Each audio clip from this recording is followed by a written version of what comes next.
This is Energy of Business Moments with Michael Sipe, the show that takes you around the world to share interviews with some of the most successful and relevant people on the planet. Hear their stories and get the most important business lessons they have learned on their road to success, and get exclusive advice on how to implement their business success into your life and business. Energy of Business Moments is brought to you by the Strategic Advisor Board and your host, Michael Sipe. Hi, everyone. Michael Sipe here, host of the Energy Business Moments podcast. And I'm thrilled today to have a great CEO on our show. It's Jim Estill. He has been CEO of Danby Appliances since 2015. Danby Appliances is a niche manufacturer of specialty appliances, which manufactures and distributes over 2 million appliances per year. So, Jim, welcome to the show. Glad to have you here. Well, thanks for having me. Yeah, Jim, in the world of manufacturing things, getting everything to work together and produce a valuable product and something that the customers like is always a challenge. So tell us a little bit about Danby and you and how you got going on the business. Well, so Danby makes, as you said, specialty appliances. We tend to make small, large appliances, things like bar fridges. We tend to be your secondary appliances. So it's freezers, wine coolers. We do make air conditioners, which window and portable air conditioners. We sell smallish large appliances, more European sizing. So we're going, I think, into somewhat of a recession, which actually works in our favor, because when someone puts in a basement apartment, they will want our products, and we're a value brand. And even things like food inflation, restaurant inflation, people eat more at home. The more you eat at home, the more you need a secondary refrigerator, the more you buy goods on sale and put them in the freezer, that kind of thing. So the trends are on trend for us right now. But as you point out, supply chain's been a challenge through COVID for sure. Yeah, good. Well, it's interesting, of course, to hear about additional markets. So people think of the traditional, GE refrigerator that they go and buy at the Lowe's or Home Depot or wherever, and so as they think through, like, hey, I need to probably prepare a little bit with supply chain interruptions. Thinking about some of the additional opportunities they have, and having a market segment for that is great, and it obviously is in your favor a little bit. So, go ahead. We're often your entertainment fridge as well. There you go. Or your bar fridge. We're your fridge on your deck. We're the fridge in the garage. Yeah, it's all good. Yeah, well, good. It's great to have a specialty kind of along those lines, and so building a business around that can be sometimes very easy, but other times it can be very challenging. And as most business owners will tell you, they have ups and downs in businesses. So in getting your business going, what would be a down moment for you that you had to struggle through or work through, and how did you do it? So I have an interesting down moment in business, which you wouldn't think is a down moment in business. And that is when I had my first business. So my first business, I started from the trunk of my car, and I grew it to a couple $2 billion in sales. I had retired and sat on the board of Danby Appliances. The CEO resigned of Danby. I said I could go in and run it. Then the ownership group said they wanted me to sell the company. I said, how much for? They told me, and I bought Danby. So that's how I got Danby. I did not start Danby. Danby actually started in 1947. But on my first business, I ran it for 10 years, and I took it public. My sales the year I went public were about $68 million. So I, was just partway through my growth, which eventually got up to $2 billion. And I ended up being divorced from my wife. So I got divorced. And talk about an energy suck, talk about putting you in a bad mental space. That just, it knocks you out in business. And I figure it knocks you out for a year. So you've got a year on the sidelines. You need to rebuild your systems on how do you support yourself when basically your energy is low and you don't feel like doing it and whatnot. Of course, I threw myself into business, but that's not all good either. I learned that I needed to support myself with health habits, because I believe health allows us to do what we do. So I'm a big health guy, and it's the simple stuff that we know. It's all about exercise and diet. And the third pillar of health is sleep. So those are the three pillars and I'm not as good on the third one, the sleep. I'm not as good on it. I preach about it, but I'm not as good on it. And necessary for business success, health trumps wealth. And I've seen other business owners who have health issues, and that just can kill your business as well. Yeah, well, those life lesson moments where we go through something unexpected or rather challenging, and like a divorce, for example, and that can be like you said, a big energy suck. So going back to the basics of health and sleep and eating well, like that is just so critical, important. So what did you do in those moments to kind of help you get through that? So what I did was I didn't handle it well for the first few months, but as I started to handle it more and say I needed to do it, I work on what I call success habits. So if something's habitual, then you just naturally do it. And you can have success habits and you can have unsuccess habits. So I'm fortunate I never smoked, so that's not one of my unsuccess habits, but that's definitely an unsuccess habit. So it's just getting the habits to handle my health. And before the podcast, we were talking about you need systems to handle volume when you're in business. So I'm Canadian. I like to be polite. So I like to reply to my emails. I like to connect to people on LinkedIn. I like to respond to people. But the bigger the company, the more people are trying to reach out to me. A lot of them are trying to sell to me, but some of them are trying to buy from me. When we sell 2 million appliances a year. Well, you can imagine if 0.1% of those customers reach out, that's a lot of individual reach outs. But of course, then we sell through Lowe's and Home Depot and Costco and all the big stores, plus all of the appliance stores. But so you have a lot of those who are the customers. Plus, of course, everyone wants to sell me something. That's the way life is. Right. Well, yeah, having those systems in place is a great sort of logical way to put some procedure in to kind of reduce some of that stress load, because really that's what we're doing is our body's going through a lot of stress in those kinds of moments. And so anything we can do to put a practice in that will help alleviate that stress. And thanks for sharing how you did that and helped get maybe some time or some moments back into your schedule where you could rebalance. So that's great. Thanks. So in running a business, not only this one, but any of your other endeavors, tell us about maybe a high moment and what got you really going with that. So the high moments are the times you make the big sales. So the first time you make in my business, the first time I make $1 million sale, I remember it was $1,079,000. And that was just, and I was quite young and I thought I died and gone to heaven, but I'm a driven business guy and I didn't stop to celebrate. And what I learned later as I matured is stopping to celebrate is a good trait and is a good characteristic, because we're all going to run into, I hate to say it, recession. We may be coming into one now. We all run into hard times in business. And so we need to celebrate the wins when we have the wins.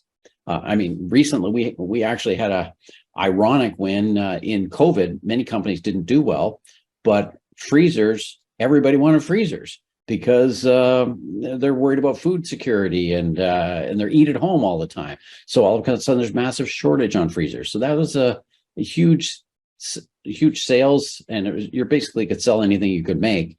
The number of people who had freezers at home went from 35% to 50% during pandemic. And when that happens, generally speaking, that ends up being that's the norm. 50% of people will have freezers.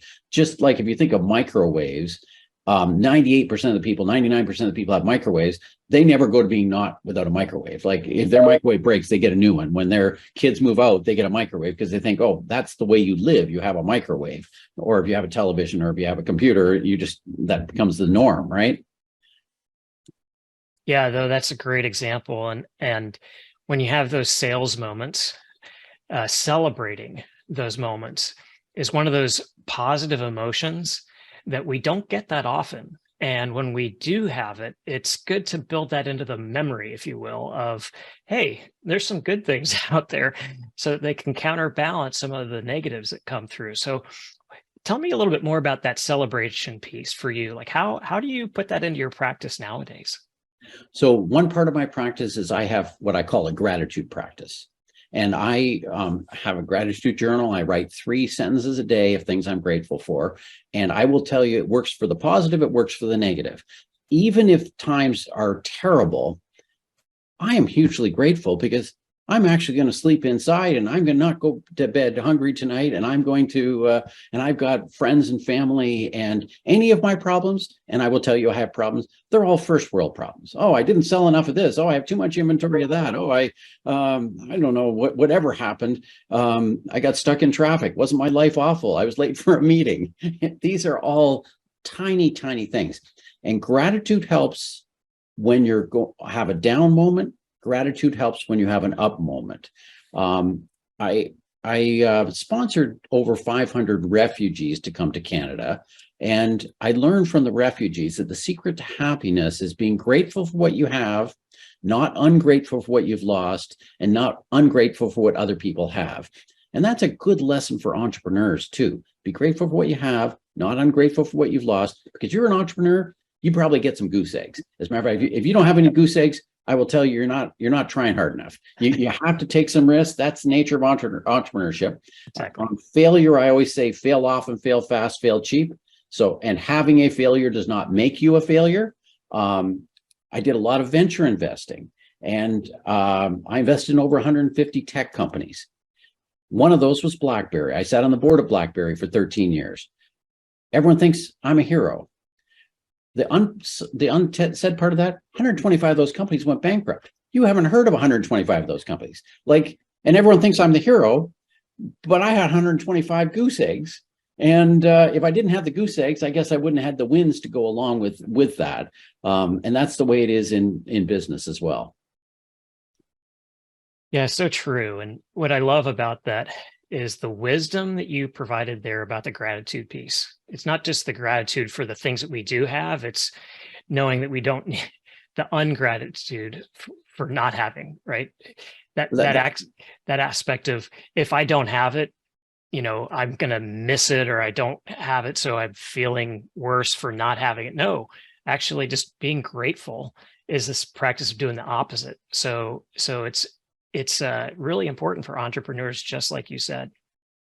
Exactly. And recognize, if you're listening to this podcast, you got a lot to be grateful for. Like, we're just fortunate for where we live. I mean, pick up the newspaper. Well, not that anyone reads the newspaper anymore. Open the website of the news and see what's happening in the Ukraine, and kind of think, gee, I'm kind of grateful we're not getting missiles shot at us today, right? Right. Exactly. And the other aspect too, right, from the health perspective, because as you mentioned earlier, that there's that health aspect that you're focused on. And so when we go into those moments of feeling lack or feeling like we don't have something, so the opposite, if you will, of gratitude, we're turning on in our nervous system the fight or flight response.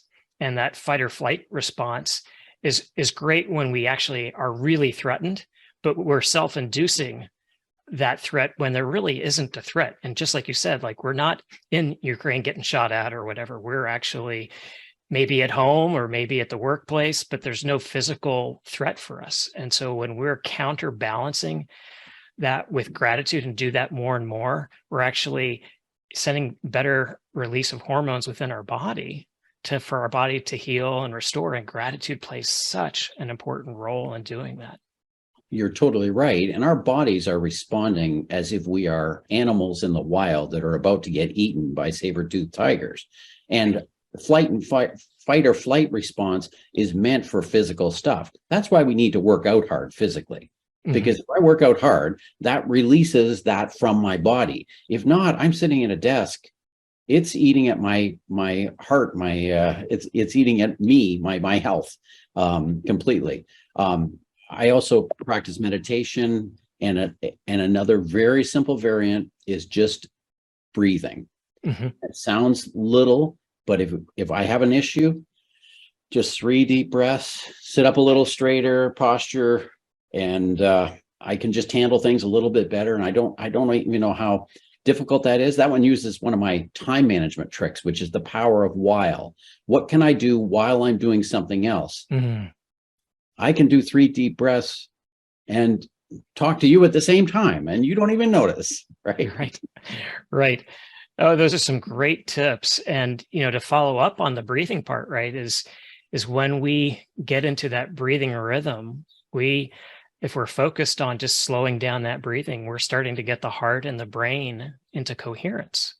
And when we do that, we're turning off that that nervous system of the fight or flight into more harmony. And we're letting the heart run the brain rather than the brain get all caught up in all those many beta waves running around in there, and we're slowing the brain down. And so what we're doing is we're actually helping our body recover a bit there. So I'm glad you brought up that piece about the breath, because that is so important to bringing homeostasis back into the body and helping recharge us a bit. Absolutely. And Yeah. if you don't know how to do anything, it doesn't take much study. You do know how to breathe. Right. Right. Yeah. Good. So as you have shared these wonderful tips for us, sometimes we have mentors that we rely on quite a bit. And maybe it's, once a month, maybe it's once a year, maybe during a crisis phase, it might be every 10 minutes. But we tend to turn to people who can be a great influence for us. And, sometimes those people are present with us, but then other times these are people who have passed on and deceased. So for you, Jim, who would you say you would love to meet and have a conversation with, deceased or living, that would be of value for you? So I would love to meet Mother Teresa, and simply the reason that her selflessness, and that is also a trick to give back. If you give back a little, it makes you feel better. But I just think she does things for the right reasons. And that's what I try to do. So she would be my hero. And I know people were expecting me to say a business hero, but I think your success in business comes later. And we can get wrapped up in the race and forget why we do what we do. And if we're business people, we should be doing what we do to make the world a better place. And yes, it makes our life better, but let's make the world a better place. There's great power in business to help the world.